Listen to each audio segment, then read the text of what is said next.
Now, Friday Night Fever with Mike Ludlam.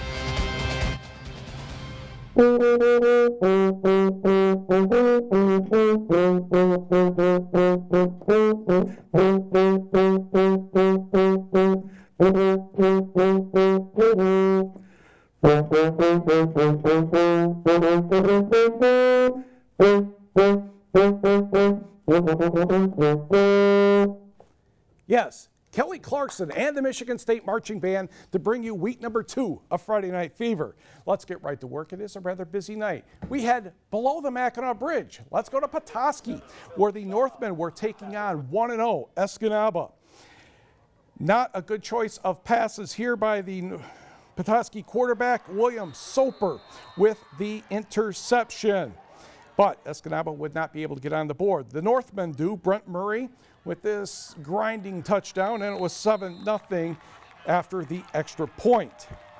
Peteskey going back to the air. Unfortunately, the result was just like the first one. Christopher Lemire says, "Oh, thank you very much."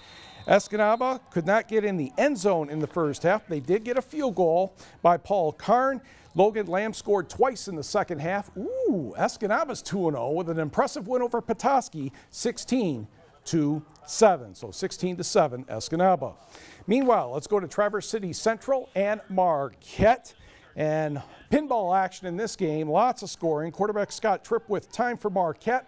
Patrick Burmeister's about 5 yards open, and that's on the money. Good for about 75 yards and a touchdown. The Redmen lead 7-0, less than 1 minute into the game. Now, Traverse City Central up 14-7, and the next thing you know, Zach Mayo steals the handoff, and he rumbles inside the Marquette 15-yard line. Then Trojans quarterback Reagan Cotton, a slant pass to Griffin Sensor, runs through a defensive back, and yes, and a few others as well, dragging them into the end zone. 21-7 TCC. Then the inside handoff on the reverse to Devontae Walker. We're now in the second quarter. That was on his 7-yard line. As you can see in the scoreboard in the background, he goes about 70 yards before getting tackled inside the Marquette 25. That set up a TD by Cotton, 28-7. Marquette would get on the board again. Burmeister in deep. Then Tripp would run it in from there. Marquette still trailed 28-14. Traverse City Central kept right on scoring and went on to win this one 56-35. Earlier in the day at the Superior Dome, Gladstone in purple against Benzie Central. First play from scrimmage, Ben Schwalbach. Owen Carlson brings it in nicely, sacrificing his body for the 35-yard catch and a first down. 2 plays later, Schwalbach, Jake Greenfield. Nice move, and he has, dare I say, Greenfield in front of him. This is good for 43 yards and a touchdown. Extra point missed, 6-0 Gladstone. Second quarter, same score. Yeah, that's right. Gladstone's Jeff Stenson takes the handoff, cuts back to his right end. Where is everybody? Oh, the last 2 slipped. That never hurts. 56 yards later, it's a touchdown. Gladstone's up 13-0. Cornerback Kyle Egner had 2 interceptions in the first half for the Braves. Benzie Central played much better in the second half, but Gladstone hangs on to win 27-18 thanks to a Hunter Garling onside kickoff return for a touchdown. Different. Scoreboard. Ishpeming rolls to its second win, 52-12 over Manistee. Menominee plays a dominant second half and defeats Antigo 42-28.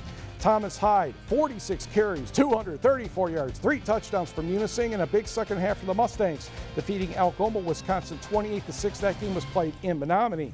And Sault Ste. Marie is on the board with a 19-10 win over Alpena. Westpac, let's go to Lance at West Iron County. First quarter action, West Iron quarterback Riley Thompson to his left. Doink. Oh, and intercepted by Cole Ljunggren for the Purple Hornets. And they take advantage. Ryan Beaupre is Gone history. That's good for 28 yards. Purple Hornets up 8-0. Whitecons respond. Jake Polich is going to make the catch. Keeps his balance. Gets a few more yards. That's good for 19. A couple plays later, Jace Brockhagen will get the ball, drag a defender across the goal line. That's good for 6 points from here. 16 yards out. Missed the 2-pointer, so the Purple Hornets are still up 8-6. Lance would keep the lead and squeaked out the victory by the score of 30-26. Also in Iron County, Norway at Forest Park. Dan Nasserini gets the handoff, stiff arm, another stiff arm. You got to bring more than just arm tackles against Mr. Nasserini. 66 yards. He had a, what we call, reasonably good night as well. He is going to be on the receiving end of this interception. He ended up with 32 carries, 291 yards, 3 touchdowns, 114 all-purpose yards, and yeah, he's not going to stop until he gets to the end zone. The Knights get a little bit better on the next drive. That is Bryce Gravold, and Ryan Menard is there to pick up the loose ball, and guess what? Lineman touchdown! We like that. Norway hangs around for a while before Park goes on to win 44-20. Let's go to Gogebic County. How about those Gogebic Miners against RiverHarris? This a pair of 1-0 teams. A lot of action in the first quarter. Bryce Sundquist rolls out and airs it out. Josh Madalinsky, yes, nice catch, touchdown. 6-0 RiverHarris. Gogebic responds. This is on 3rd down near midfield. Quarterback Tim Berger rolls out, doesn't like what he sees, puts the brakes on, and reverse skate.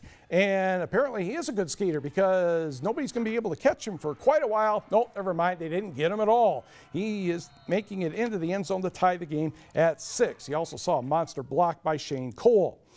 Berger, again, will take off to his left. And another monster block coming up, and you saw, and there it went, and the Miners are now in front.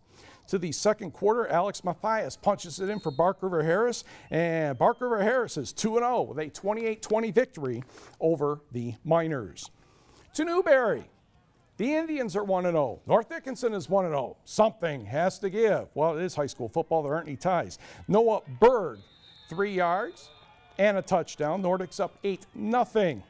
Newberry responds on its first offensive possession, 3rd and goal from the 3. John Poramsky, and he's pretty good. Puts the team on the back, goes in. They missed the 2 points, and North Dickinson still led 8-6. Nordics in the red zone again. Corey Williams will go around the end, gets popped. Oh! But Christmas, Lucas Jokey with the recovery and touchdown. Must be a touchdown lineman night. Cool, 14-6 North Dickinson. However, here comes Poramsky again. He's not going to be touched. 65 yards. He's not too slow either. He's pretty quick. And the Indians down by 2. Then they steal a play out of the Nordic playbook. And it's a forward fumble, and it's recovered with Adam Hildebrand. And that tied the game at 16. Newberry wins the pinball contest 47-36, and we will be right back. NMU plays its second match, the Wildcat Volleyball Open, taking on Cedarville, Ohio. I believe they still are. The Yellow Jackets pick up the action in the 3rd set, tied at 1 for NMU. Alex Berger, Lindsay Svoboda to Kayla Choza for the kill off the block, and the Wildcats take a 3-1 lead. Short time later, the Yellow Jackets run a play for Chrissy Pratt in the back row, but Autumn Monsma says, no, I don't think that's going to work.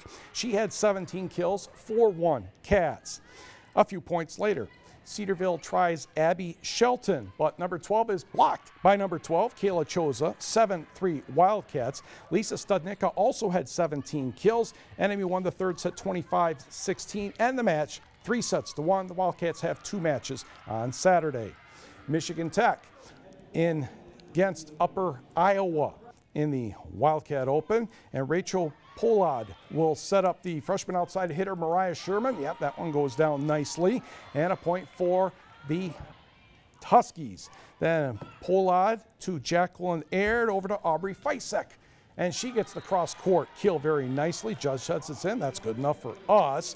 Michigan Tech goes on to win this one 3-0, and Tech also defeated Fort Hays State 3-0, and the Huskies also have 2 matches on Saturday. The NMU women's soccer team dropped its opener today at St. Cloud State by the score of 2-1. A Marquette Senior High School grad Casey Duran scored for NMU in the 39th minute. The Michigan Tech men and the NMU women won the UP cross-country championships today. Individually, Jason Soliga of the Huskies, 6 kilometers in 19 minutes 43 seconds. For NMU, Menominee's Cameron Burmeister, 4 kilometers in 14:22. Thanks for joining us. Have a great weekend. Finlandia football tomorrow. Yes!